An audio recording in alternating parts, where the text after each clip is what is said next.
Hi, I'm Alli Shaw, the director of Prosper Project. So right now, the U.S. is at war with Iran, the global economy is in upheaval, and the stock market has been a bloodbath as fear has gripped investors. Bitcoin seems to be following the tumult of the market a little bit, but it's holding pretty steady at around $70,000 per coin. So like I said, there is a lot going on globally. But today, instead of focusing on all the things that cause fear, we're going to focus on something positive. We're going to focus on courage and what it takes to make decisions based on conviction instead of fear. So, to understand real value rather than trading in trends, to understand monetary freedom rather than monetized control. So to do that, I want to tell you about a young man that I met last year. His name is Batu, and I've only known him for a little over 6 months, but his story has already impacted my life significantly. You see, Batu understands what it means to pursue value. He understands how risky that pursuit can feel, and he understands that conviction is required to attain and hold on to value. So he also understands it because he's lived it. You see, Batu's home country is facing significant hyperinflation. And what's hyperinflation, you may ask? Well, it's money that loses its value super fast while prices skyrocket. For example, let's say you leave your house to, go buy bread or something like that. You expect bread to cost $20 when you leave your house. But by the time you get to the store, it costs $25. So it's a scramble to spend money quickly before it loses value because saved money becomes worthless.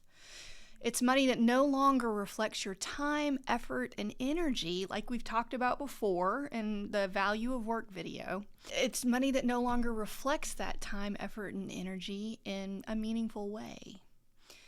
So Batu understood this, and he left his home country to create a new life in a new place. He uprooted himself from the life that he knew to pursue an entirely different economic reality. And that takes significant courage, which makes him an example that continues to inspire me. But I think he's also an example that we all can identify with on some level, because aren't we all searching for economic tools that allow us to store our time, effort, and energy well? Some people may use the stock market for that, or they may use real estate or gold. So there are things that we use to store the value of our time, effort, and energy so that we can use that money, that value in the future. So honestly, we're kind of being forced to look for alternatives right now, aren't we? Traditional investments, even like the US dollar, which is the strongest global currency right now, has lost significant purchasing power because of inflation. So that means not just a loss of purchasing power, but a loss of your time, effort, and energy that you have stored in money when you earned it. So how is Batu's story of pursuing value relevant to us now? Well, it's relevant because the power of the money we use comes down to the people who control it. And typically, central banks and the federal government control the money. Now, that may sound very stabilizing. And in a society with strong checks and balances on power, it really can be. But what about economies where money is intentionally being devalued? What about when you earn more and more, but your money buys less and less? So that's where Bitcoin actually comes in. So Bitcoin is a currency that isn't controlled by the few in power at the expense of the many who use it. But who controls Bitcoin? That's a big question, right? We know in traditional systems it's the central bank, governments, things like that. We know the institutions that control traditional money like the US dollar. But who controls Bitcoin? If centralized entities don't control it, then who does? So really it's pretty simple. Bitcoin is controlled by the people who use it. Bitcoin actually functions without a centralized authority like a central bank or a government, precisely because its creator, Satoshi Nakamoto, understood that systems controlled by a select few people will always eventually, maybe not at the very beginning, but eventually be used at the expense of the many. It's called greed. And if greed isn't kept in check by systems, other people are harmed, like we see in hyperinflated economies. So Satoshi Nakamoto created a monetary software because Bitcoin is a system that runs on software. And he created a software program called Bitcoin that's controlled by the rules of the software itself. So that's what actually controls it, not a few people in a centralized area of power. But you may ask, okay then, but who controls the software? And that's a great question.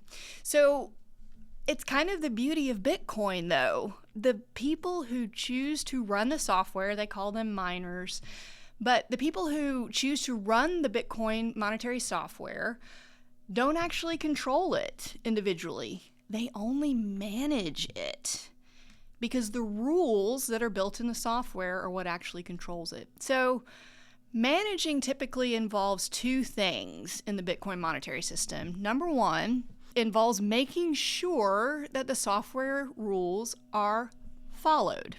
And that's a big deal, right? Because if the rules are what control the software, then you do need people decentralized who will maintain the integrity of the system, managing the system. So that's what miners do. So they make sure the rules are followed and record all the Bitcoin transactions. So if I go and buy coffee with Bitcoin, that transaction gets recorded in a ledger. And that's the other thing miners do. So I mean, that's it. That's pretty much what they do. They make sure the software runs correctly and they record all the transactions.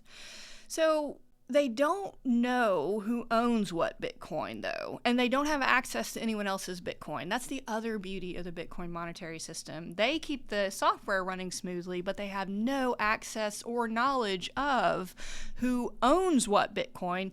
They just follow the transactions as they happen, and they record them. So why do they run the software? You're probably asking. Surely it's not just for fun. Well, no, definitely not just for fun. They run the Bitcoin software because it gives them the opportunity to be rewarded in, yeah, you guessed it, Bitcoin. So it's a software program that is actually based on incentives built to keep people honest, which kind of stands in direct opposition to a system where often incentives are to help the people at the top at the expense of the people at the bottom.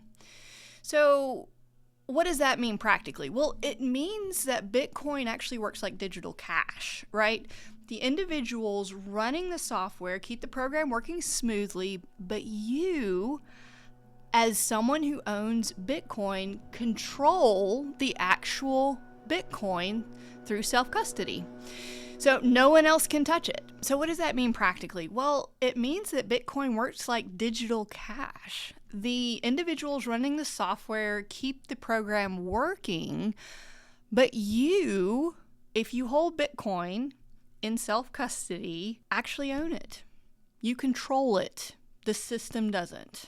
So we've looked at two different systems, right? We've looked at a system that's centrally controlled that needs checks just on human greed.